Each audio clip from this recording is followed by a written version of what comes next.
In the United States, we had not seen in the modern era, really since we had modern firefighting and aircraft, a fire that killed dozens of people and burned thousands of structures all at once, until the Camp Fire destroyed the town of Paradise in California back in 2018.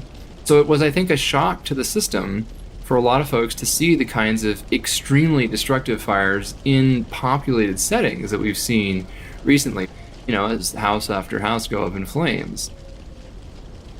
If you live in the Mountain West or the Pacific coast of the United States, there's a good chance a major wildfire has passed near you in the last 5 or 6 years. Maybe one more intense than anything you've ever heard of in your area.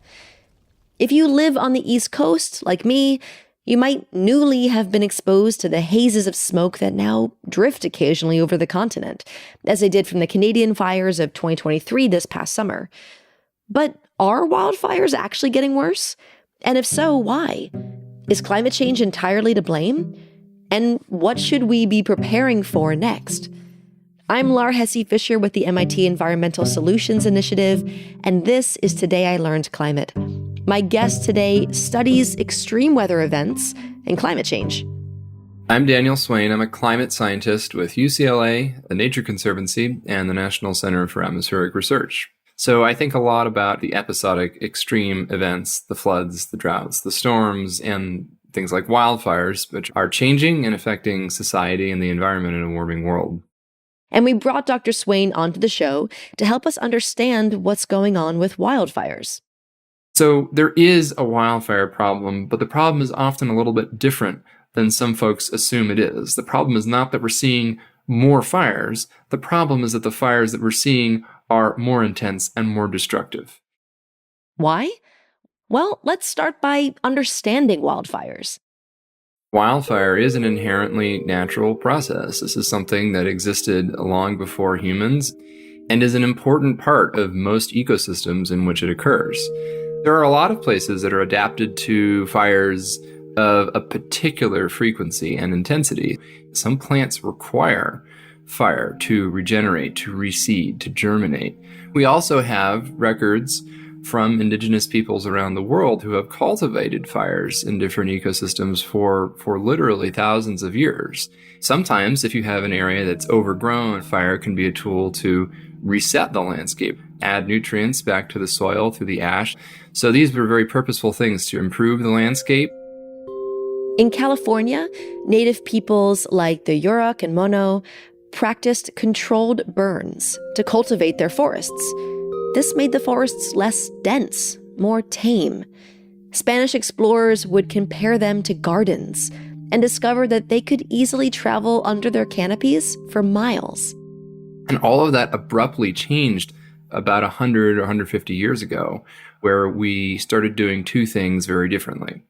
One is we removed, in many cases, indigenous peoples off of their ancestral lands and banned these practices of cultural burning. And then at roughly the same time, we started actively suppressing wildfires.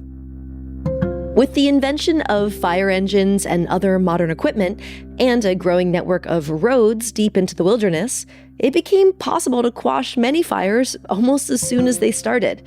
And so, a lot of places did.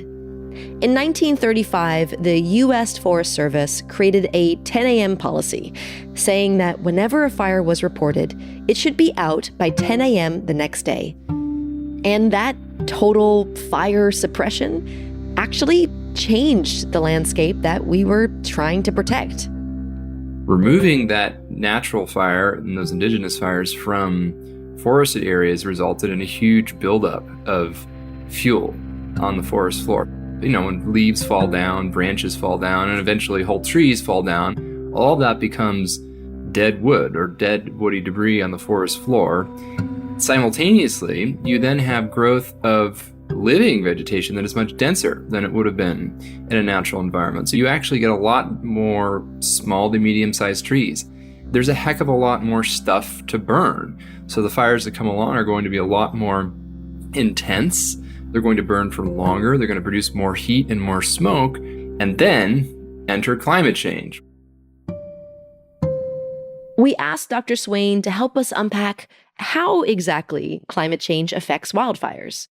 So the number one thing that's happening when it comes to climate change and wildfires is that the water vapor holding capacity of the atmosphere increases rapidly with warming. So in other words, a warmer atmosphere holds more water.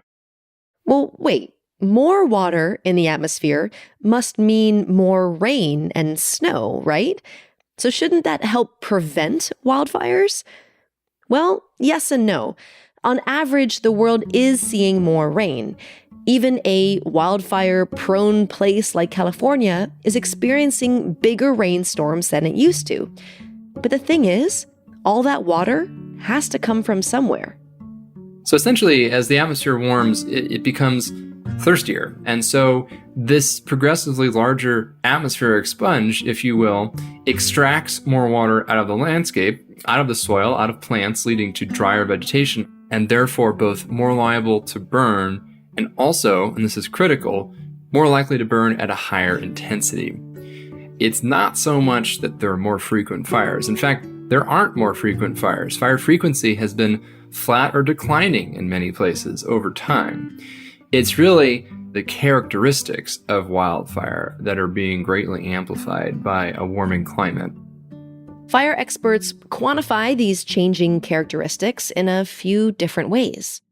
We often measure that in terms of area burned. So it is correct to say in many places that there's more acreage burning. It depends exactly where you're looking, but these are not small increases. They're 200%, 300% increases in the acreage burned. But it's sort of an imperfect metric because in the natural state of things, a lot more land probably would be burning today than it is because we've suppressed so many of those naturally occurring fires. There's a couple of tentative studies that are suggesting that the radiative power, this is measured by the temperature of the fires when they're occurring by satellites, has increased. But I think on the impact side, you can look at literally, how many structures burn in these fires. We've gone from having many fire seasons where you wouldn't even see cumulatively more than 100 structures burn to now seeing individual fires that are burning 3, 5, 10,000 structures in one fell swoop.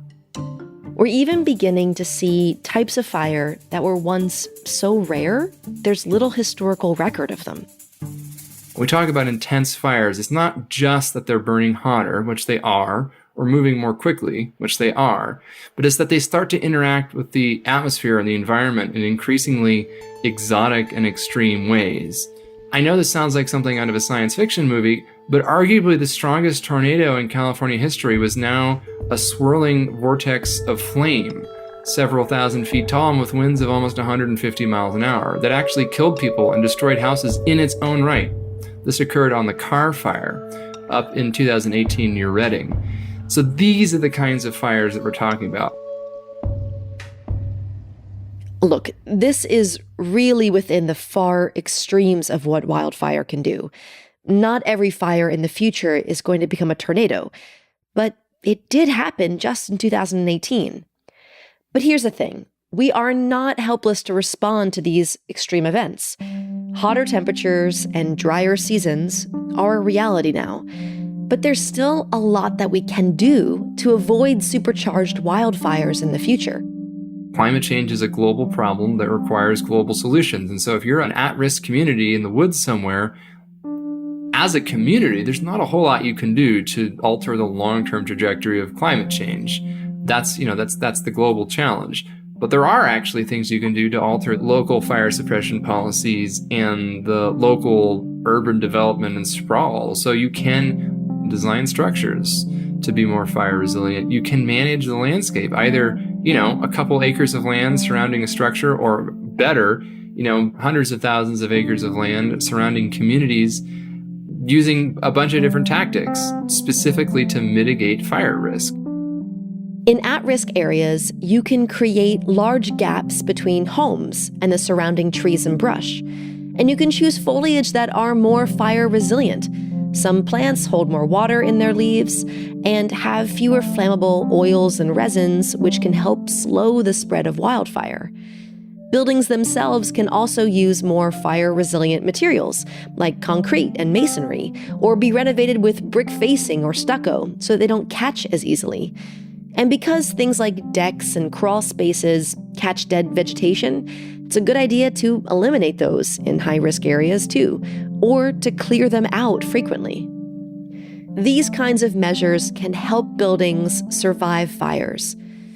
And we could also rethink where we're building new communities in the first place.